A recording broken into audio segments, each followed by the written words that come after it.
Welcome back to Talk of the Town, as we are joined now by Jessica and Irv from the Wisconsin Institute of Learning Disabilities and Dyslexia. We're talking today about a parent's journey. So when I say that, what type of journey are we actually talking about? Well, we're talking about the journey that parents take. That they'll have a child that's not quite succeeding at school, and they're on a journey to find out why the child is not learning and why they're depressed, they don't want to go to school.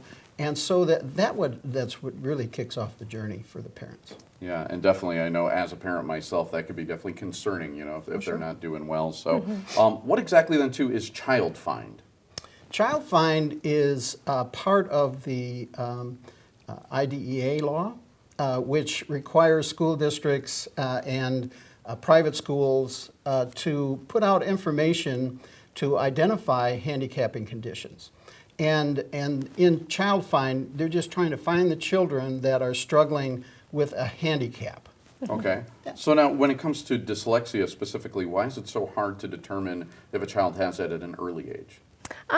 It's not necessarily difficult. The schools now are using RTI, response to intervention, and it was part of that is to circumvent the labeling and that sort of thing that is associated with special education. So what's done is that the interventions are provided, and it's supposed to eliminate the need for some of these labels. But that works for some students, but not all students. So schools do still address that. It's just done a little bit differently now. Okay. Absolutely. And so what are some of the examples, I guess, of a parent's journey? Well, we'll find parents coming to us that have struggled with contacting their doctor to explain this, but the doctors don't quite know what to do about it. Or their teacher might be saying that, well, Johnny is struggling, but they don't have a place that they can refer to. Some instances where we have children coming in that are in the 9th grade that have never been identified, and the parents have been struggling to find a way to identify whatever it is that's wrong with them to basically get them some assistance. Okay. I've always been kind of fascinated by the methods then of being able to teach children like that as well. What all goes into that? How much work, I guess, is that one-on-one? How much of it is classroom?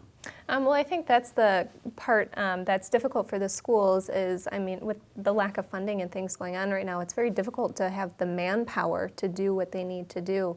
And that's kind of where we hope to find our niche in helping the schools, because we can offer that one-on-one, which many students need. Yeah, definitely. So parents then themselves, so you cited some examples. Where do parents usually start their journey? Well, a lot of them nowadays, of course, are starting online. They'll type in,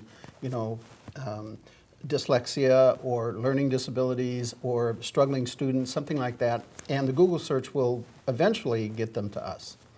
And then all we have to do is set up a free consultation and go through any documentation that they might have so we can assist them figure out what to do with the child.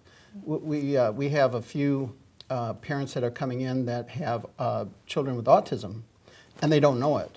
So we're kind of a clearinghouse to put them in the right path in their journey to get them help. I'm wondering too, like on this journey, I mean, how much of it for a parent then too ends up being denial and saying, you know what, I don't think this is exactly it. Do you encounter that a lot with parents? Sometimes it is. I'd say it really depends on the family. Some people, when they hear the diagnosis, are happy. They feel like, okay, this isn't something I'm imagining. I'm not just stupid. It's not me. It's just something with my brain that I can't control, but I can work around it. Yeah. But then there are other people who don't want a label. They don't want to be associated with that. So we do see some denial as well. So these parents on the journey, it starts at Google maybe, and it ends up at WILDD. How do they eventually get to WILDD and to you? Well, it's just making a simple phone call or doing an inquiry on our website.